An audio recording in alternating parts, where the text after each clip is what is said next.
Olá, meus irmãos, um bom dia para todos. Que a paz do Senhor Jesus esteja com cada um de vocês. Eu sou o vosso irmão em Cristo, Gregório Louveira. Eu moro em Campo Grande, Mato Grosso do Sul. Muito bem, amados diletos irmãos, ontem eu encerrei a mensagem das bem-aventuranças, mas quero dar continuidade ao Sermão da Montanha. E hoje eu quero falar sobre o valor do testemunho cristão. O Senhor nosso Jesus disse assim: Vós sois o sal da terra, mas se o sal se tornar insípido, com que se há de restaurar-lhe o sabor? Para nada mais presta, senão para ser lançado fora e ser pisado pelos homens. Mateus 5, verso 13. Então, eu quero dar continuidade a esse sermão feito pelo Senhor Jesus, que é conhecido como Sermão da Montanha, falando sobre o caráter e a virtude dos cidadãos do reino. Esse caráter foram descrito na bem-aventurança. A bem-aventurança final era de caráter tradicional. Ela descreve a atitude do mundo para com o cristão. Os dois emblemas agora introduzidos.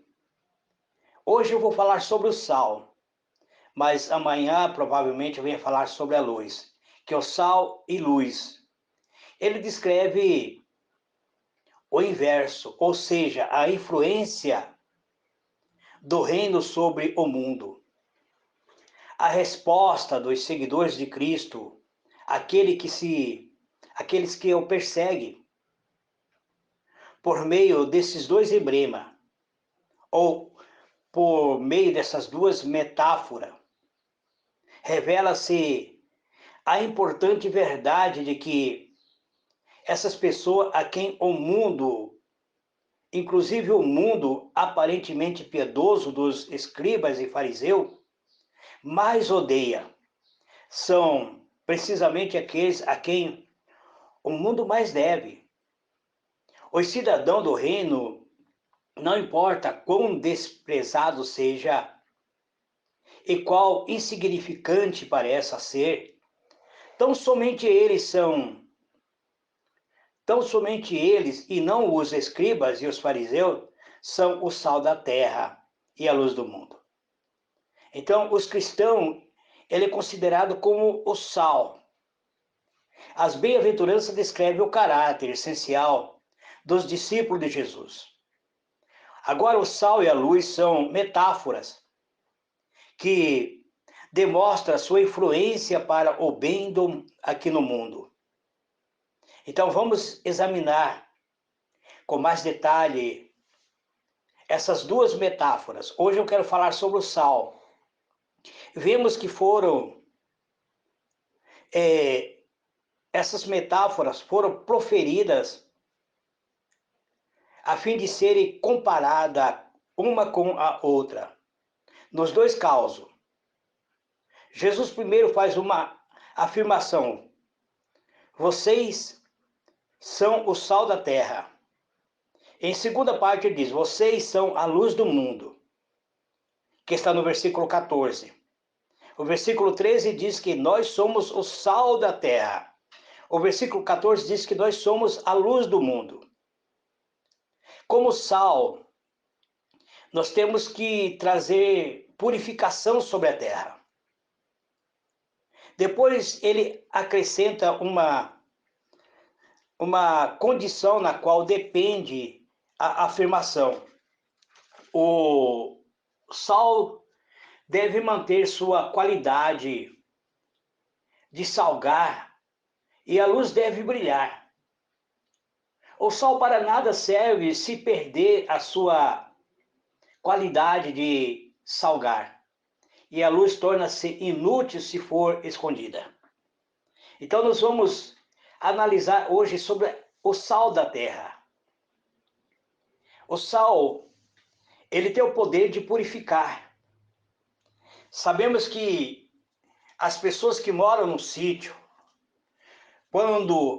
muitas vezes, quando mata um animal para não perder a qualidade da carne, eles colocam muito sal e colocam no sol para que essa carne torne-se uma carne soleada.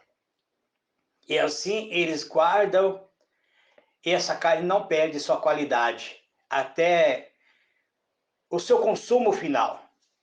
Então, no tocante ao sal, Jesus diz: vocês são o sal da terra.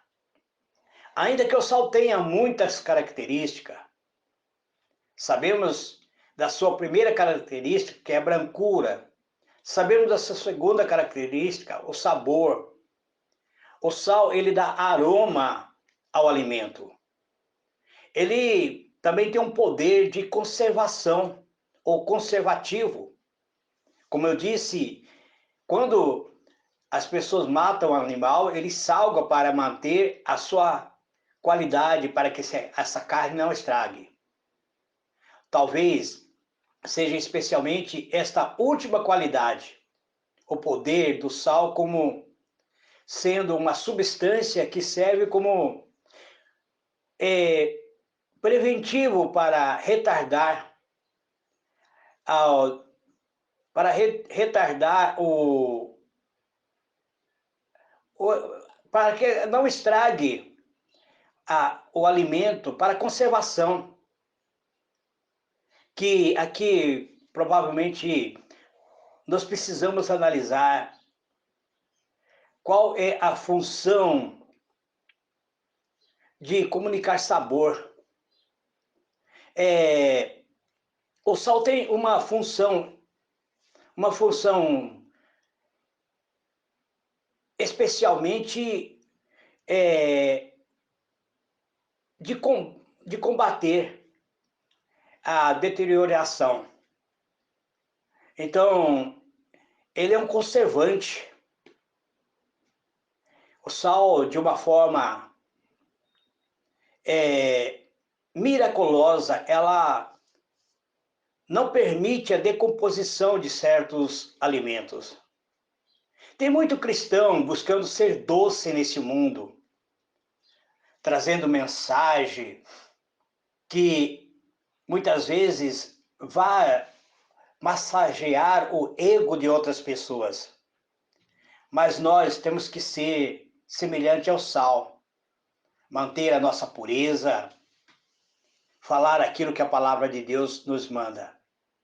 Os cristãos mostrando serem cristão verdadeiro, estão constantemente combatendo a corrupção moral e espiritual.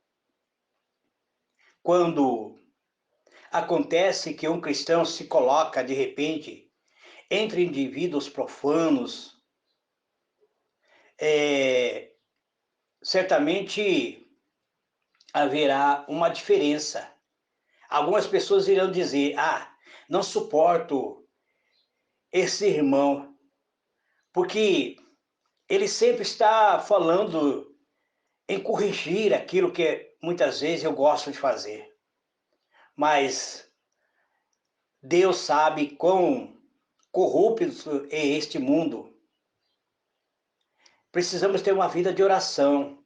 E a oração dos santos, ele vai eliminar a corrupção que existe neste mundo moderno em que vivemos. O sal age secretamente. Sabemos que ele combate a decomposição, a deterioração, embora não possamos vê-lo realizar tal tarefa. Contudo, a sua influência é muito real. Por isso, os verdadeiros cristãos são chamados para serem purificadores morais em um mundo onde os padrões éticos são negativos, são baixos, são instáveis e, ao mesmo tempo, inexistentes. Vivemos em um mundo de corrupção e precisamos trazer a purificação sobre esta terra. Então, amados, o valor do sal tem sido estimado desde o tempo antigo. Sabemos que na época antiga, o soldado romano era pago com sal. Quando lemos a história da Roma antiga, aqueles soldados que eram fiéis, ele recebia o seu salário em forma de sal. Se algum deles era, muitas vezes, omisso no cumprimento dos deveres, dizia-se que não valia o sal que comia. Em toda a sociedade antiga, o sal era usado como um sinal de amizade. Ou seja, quando alguém queria ter uma aliança de amizade com outra pessoa, ele ofertava um sal em símbolo da sua amizade. O conceito que ainda prevalece no mundo árabe. Até hoje, no mundo árabe, há essa troca de sal como aliança de amizade. Se um homem participa do sal de outro, isto é, se divide a refeição com este ou com aquele, ele está sob a proteção, sob o cuidado do seu anfitrião.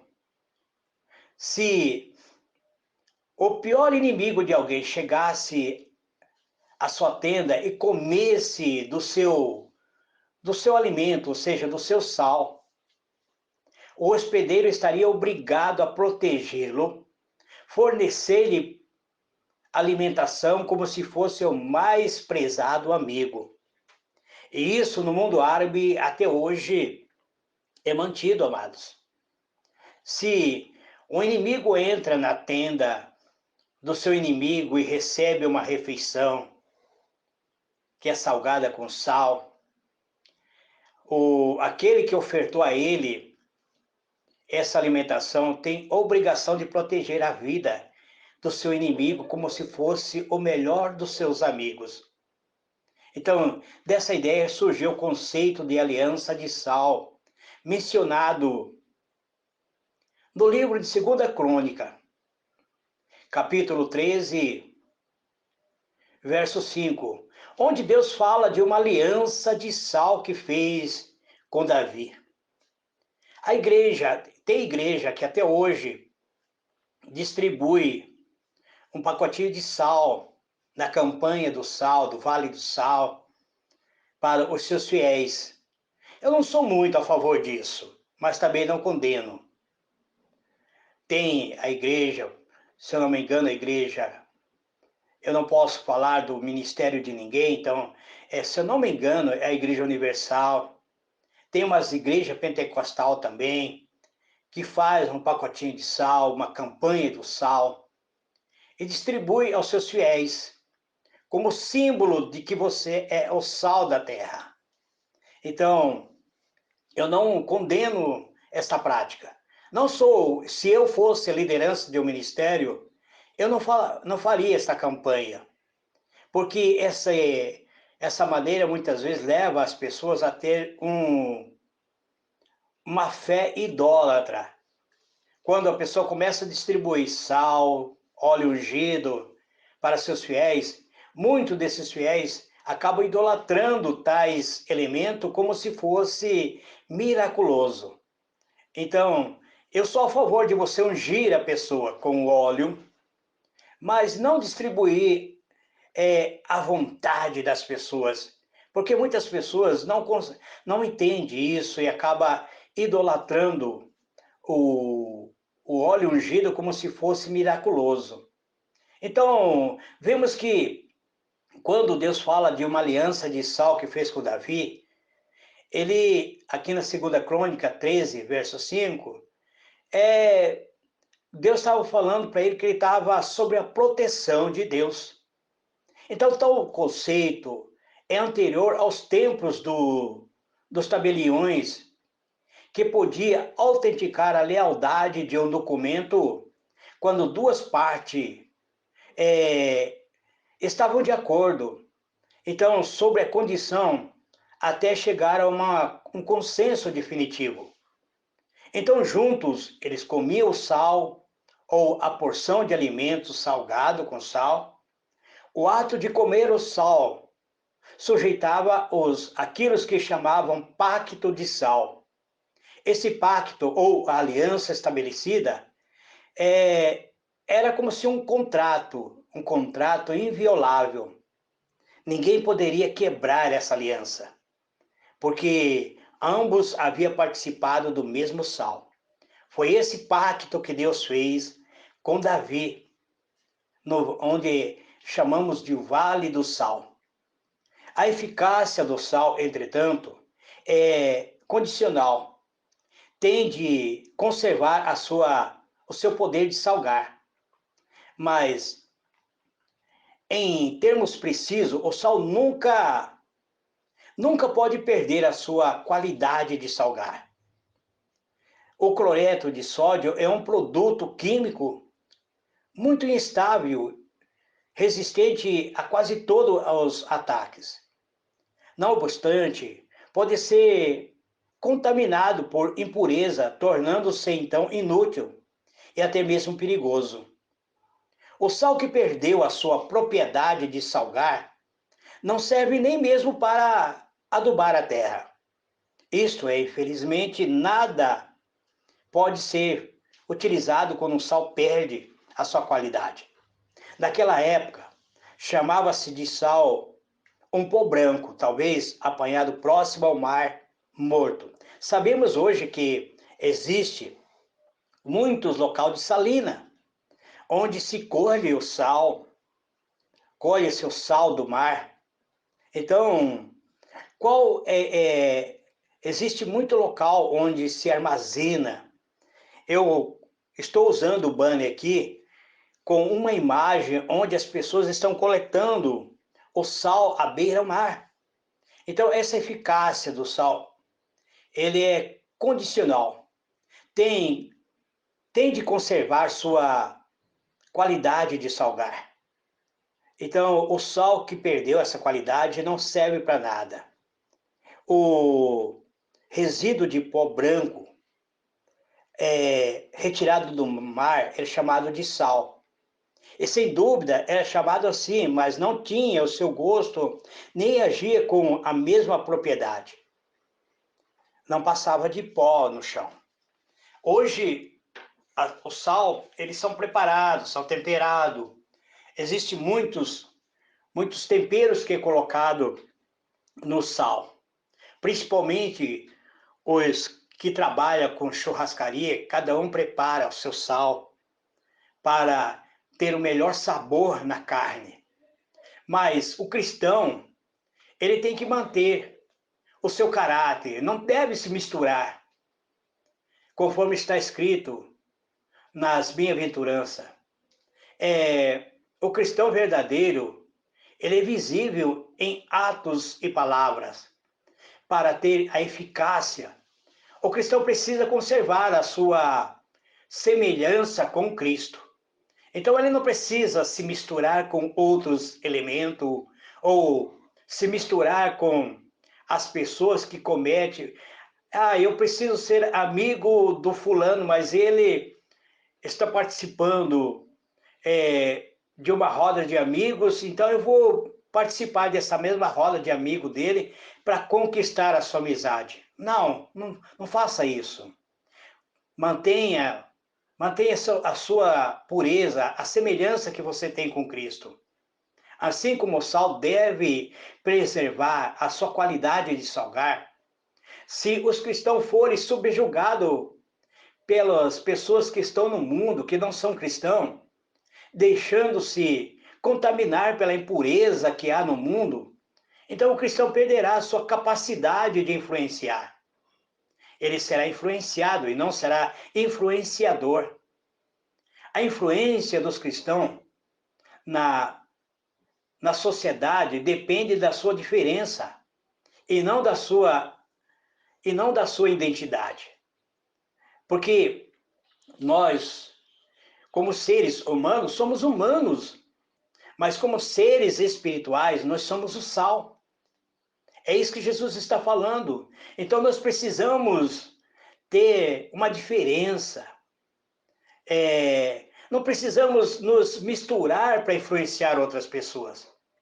A glória do Evangelho é que quando a igreja é absolutamente diferente do mundo, ela invariavelmente atrai. Então, aqueles que estão no mundo se sentem inclinados a ouvir a mensagem que esta igreja prega. Embora talvez no princípio venha a sentir ódio de cada um de nós. Caso contrário, se nós, os cristãos, formos aqueles que se misturam com aqueles que não são cristãos, seremos inúteis, teremos de ser igualmente descartado como o sal que perdeu seu valor de salgar. Então seremos lançados fora e pisados pelos homens. Existem muitos cristãos amados que hoje são capachos do mundo, perderam a sua essência, se misturaram com o mundo, deixaram de ser o sal da terra para se tornar, muitas vezes, figuras de destaque para o mundo. Eu fico preocupado quando eu vejo algumas lideranças, alguns pastores agindo como um popstar, diante das câmaras de televisão, sendo entrevistado, dizendo: ah, mas nós concordamos, o mundo precisa disso, precisa daquilo, e esquece o que a Bíblia diz. Eu fico preocupado quando vejo homens que são liderança, mulheres que são liderança de algum ministério grande, sendo entrevistado muitas vezes por essas televisão que só tem pregado aquilo que é contra a família, contra a religião. Então, isso nos demonstra que algumas pessoas querem agradar a sociedade. Então, são pessoas que estão vivendo, tentando trilhar as duas estradas, a estrada larga e a estrada estreita. Mas você tem que decidir qual caminho que você vai seguir. Então, quando Jesus diz que somos o sal da terra, ele enfatiza 3 dimensões. A primeira, a existencial, leva-se gosto ao desgosto do planeta. A segunda é de natureza ética, de ser sal na terra e não da terra. É ser sal não dentro do saleiro, mas na terra. Ou seja, se você conserva o sal dentro do saleiro, ele não tem serventia para nada. Mas quando você usa ele para temperar, ele dará sabor. Então, ser sal fora do saleiro é estar purificando a terra. Então, ser sal é fazer algo que é totalmente diferente da nossa natureza, mantendo a diferença, porém conservando a qualidade de salgar. A terceira diferença tem uma dimensão social. Jesus não diz vocês é o sal da terra, mas ele diz vocês são o sal da terra. Então, sal da terra, nós estamos em todo esse planeta como sal, como trazendo pureza. A nossa oração deve ser voltada a Deus dizendo: Senhor, purifica esta terra, elimina as impurezas, elimina, Senhor, tudo aquilo que é contrário à natureza divina. Tira, Senhor, a enfermidade, tira, Senhor, aquilo que está trazendo a enfermidade, o espírito, o causador da enfermidade. Elimina, porque quando o sal, ele tem o poder de purificar, de conservar e de eliminar as impurezas, então com as nossas orações fará essa diferença. Então, não é nós somos não somente um grão de sal, quando estamos unidos um ao outro, todos nós tornamos o sal. Uma pessoa sozinha, ele não tem o poder de purificar. Eu sozinho não tenho poder de purificar.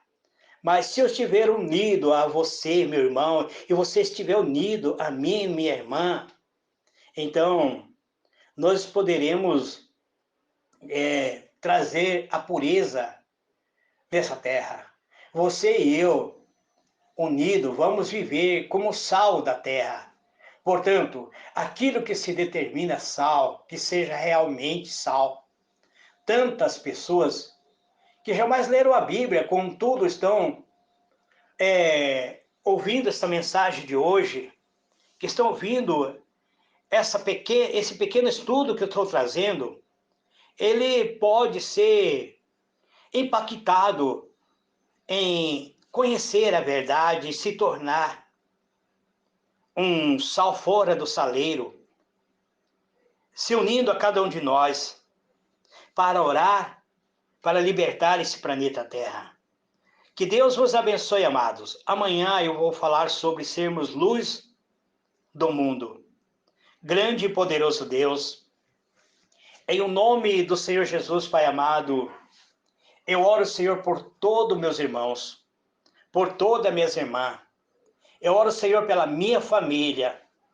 Eu oro, Senhor, pela minha esposa, pelas minhas duas filhas, Simone e Silene. Eu oro, Senhor, pelas minhas 3 netas, pela Helena, Gabriela, Isabela. Eu oro, Pai, pelos meus 2 genros, pelo Rodrigo, pelo Carlos, pela família Caetano do Nascimento, que é a família da minha esposa. Eu oro, Senhor, pela família Louveira, que é a minha família sanguínea. Eu oro, Senhor, pela família Santos, que o Senhor guarde o teu servo, a tua serva, que estão determinados em adotar uma criança que eles criaram como filho, mas a criança foi tirado deles, dado para outra família em adoção. Essa criança está sendo criado fora do convívio da onde antes ela tinha acostumado, Pai. E que, segundo o irmão Santos, ele quer de volta esta criança. E que o Senhor